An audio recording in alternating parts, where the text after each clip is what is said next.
A dynasty and legend are born. UCLA has a coaching shakeup over the weekend. NBA and NHL are just chewing right along. All that and no more on your 10-minute sports report. Did we just see anything we just saw?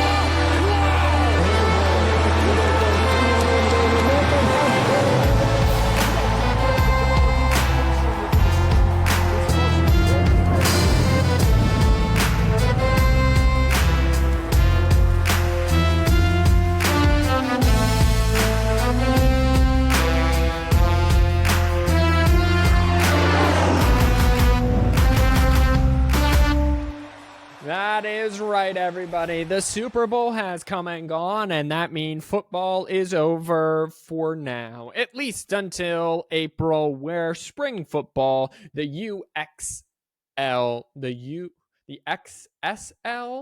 I forget what that new league's called. Anyway, where spring football will take over. Hi, everybody. I am your host, Captain Bourne. This is your 10-minute sports report. Thank you, everyone, for being here. I really do appreciate it. The Super Bowl, I did not watch. I went to bed at halftime, where it was a pretty boring first half, if I'm going to be completely honest. I watched the highlights then when I woke up this morning, and sloppy game. Very sloppy game all around from both sides. Kyle Shanahan blows another double-digit lead, Super Bowl lead, and Patrick Mahomes leads a game-winning touchdown drive in overtime. As always, there's controversy, but the man has now won 3 Super Bowls. That is this before turning 30, same amount as Tom Brady. He has more passing yards, more playoff passing yards, more touchdowns, more playoff passing touchdowns, less interceptions, less playoff interceptions, better passer rating, more rushing yards, more rushing touchdowns. So far, before turning 30, Patrick Mahomes has done more than Tom Brady. Patrick Mahomes went 34 of 46, for 333 and 2 touchdowns. He did have 1 interception on the day. He actually also led the team in rushing, 9 carries, 66 yards. Isaiah Pacheco added 59 yards on the ground. Taylor's boyfriend, Travis Kelce, had 9 catches for 93 yards. Mecole Hardman caught the game-winning touchdown pass in overtime as time expires to finish with 3 catches, 57 yards, and a touchdown. But like I said, it was the mistake. So on the opening drive of San Francisco, they are driving. Fumble by Christian McCaffrey, Kansas City. Then later, muff punt, which then allowed Kansas City at the time to take the lead in the third quarter. Meanwhile, on the other side, Isaiah Pacheco had a fumble that was lost. Patrick Mahomes threw an interception.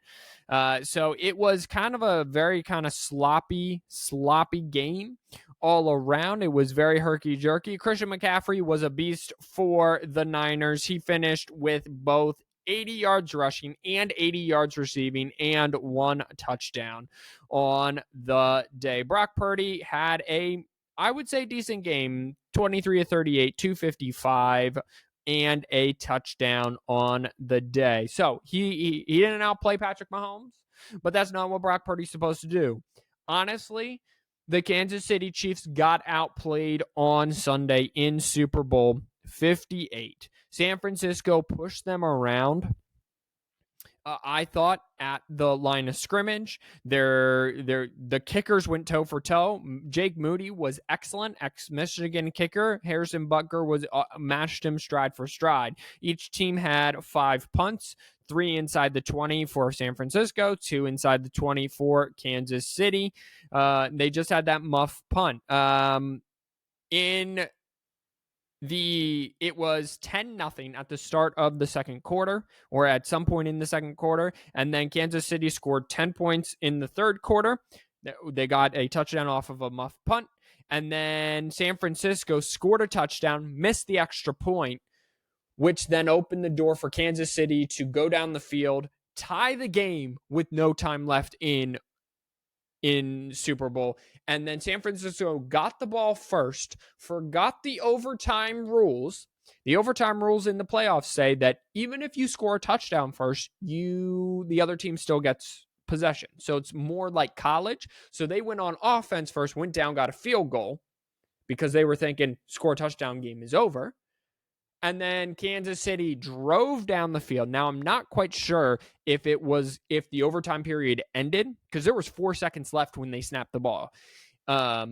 If the overtime period would have ended, if Kansas City still would have gotten a chance to, if it would have gone into double overtime, or if the game would have been over, it's still unclear. But either way, it doesn't matter. Kansas City scored the touchdown, 25-22. Patrick Mahomes now back-to-back Super Bowl MVPs. They are back-to-back Super Bowl champions, the Kansas City Chiefs, for the first time since 03-04, and the New England Patriots, and Tom Brady did it. So, NFL season is over, and we are just chugging right along. Alrighty, now up next, I will say this. Brand new episode of 4th and 1 podcast coming to you this Friday. Me and not CFB3 will be recording it tomorrow, and we will be talking about this. UCLA has hired former star player and longtime assistant coach Deshaun Foster as the school's next head coach.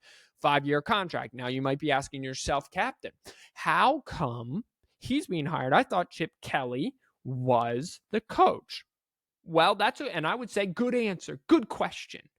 And the answer is because over the weekend, Bill O'Brien got hired at Boston College, and Chip Kelly then left, stepped down as the head coach to go be the offensive coordinator at Ohio State.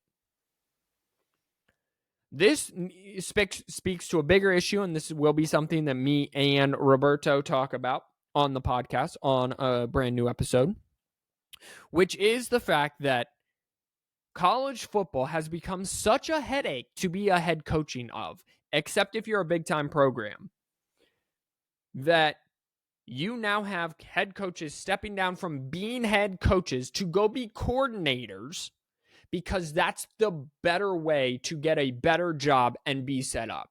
You have coordinators in the college game. Instead of accepting head coaching jobs, taking other coordinator jobs in the NFL or lower, not even coordinator, assistants level. You have head coaches in college football becoming coordinators in the NFL when you would never find that.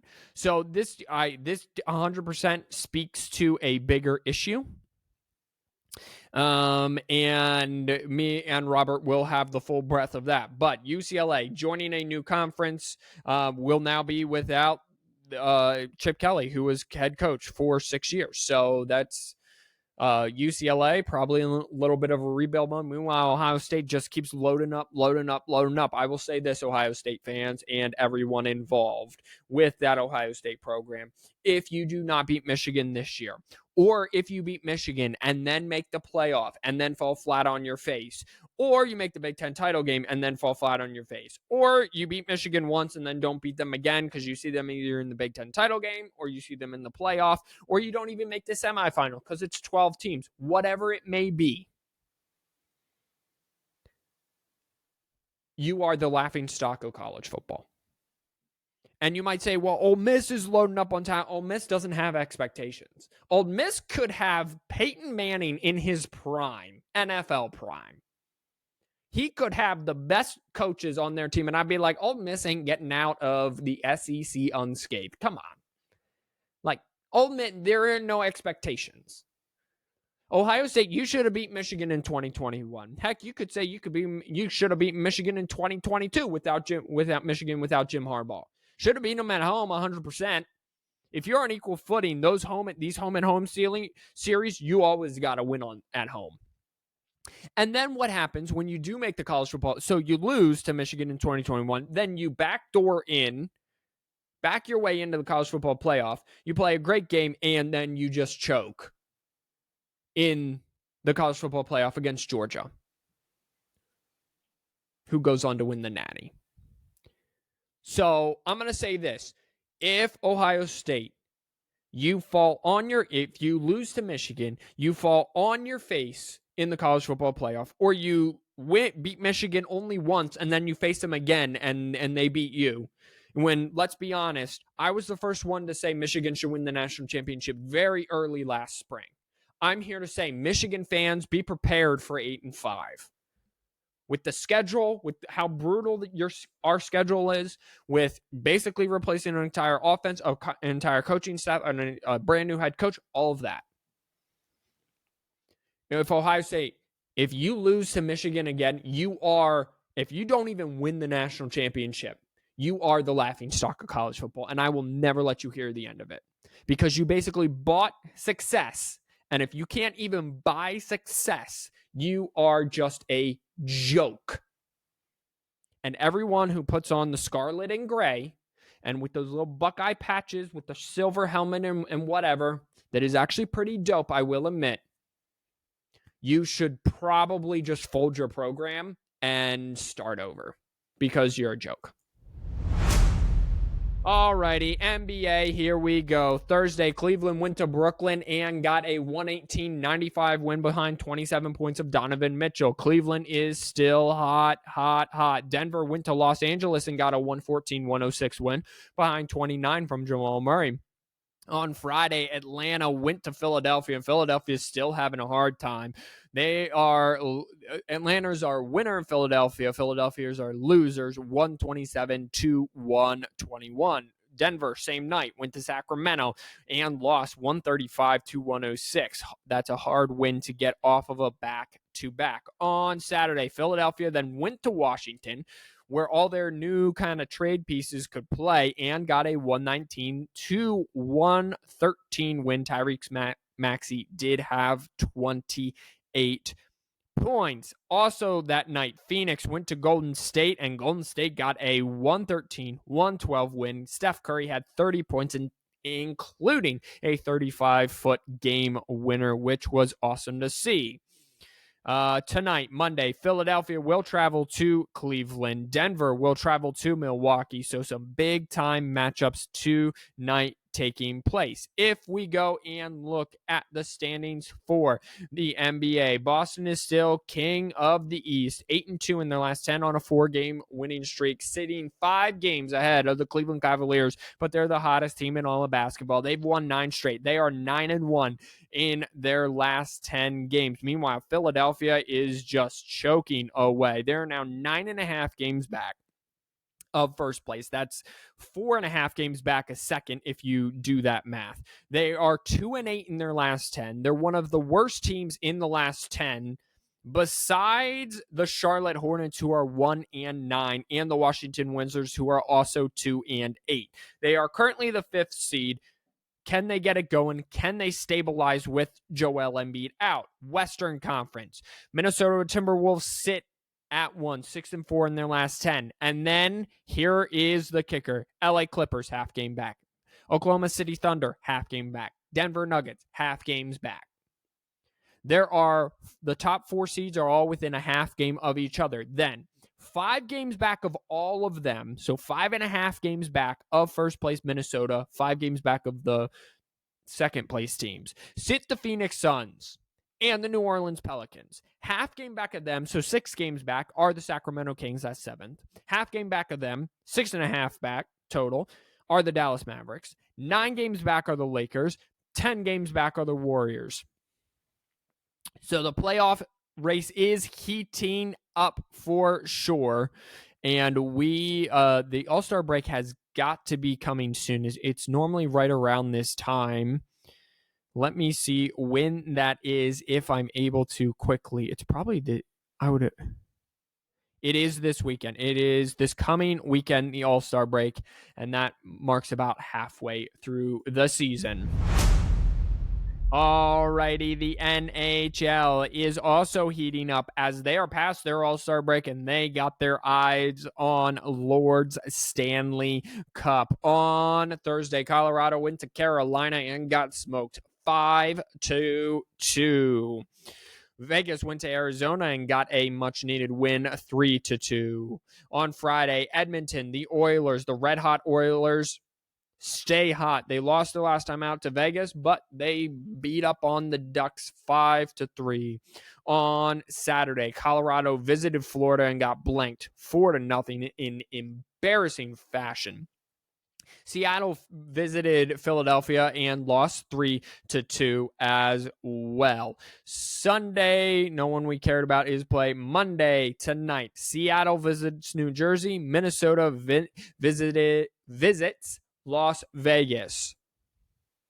For the NHL standing wise, in the Western Central, the Dallas Stars has now taken over first place with 70 total points. 2 points behind them with 68, are the Colorado Avalanche. They're on a 4-game slide, though. They need to snap that streak sometime soon. They are 4-5-1.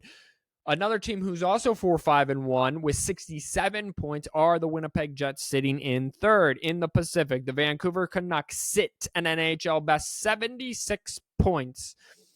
6-1-3 in their last 10. They are 8 points better than the Vegas Golden Knights, who are in second, sitting at 68 points. The Edmonton Oilers are at 6-1. They're 8-2, actually. They lost their last time out. 8-2-0, 61 points. The Kraken have fallen off quite a bit. They're on a 2-game losing streak. 3-6-1 with 52 points.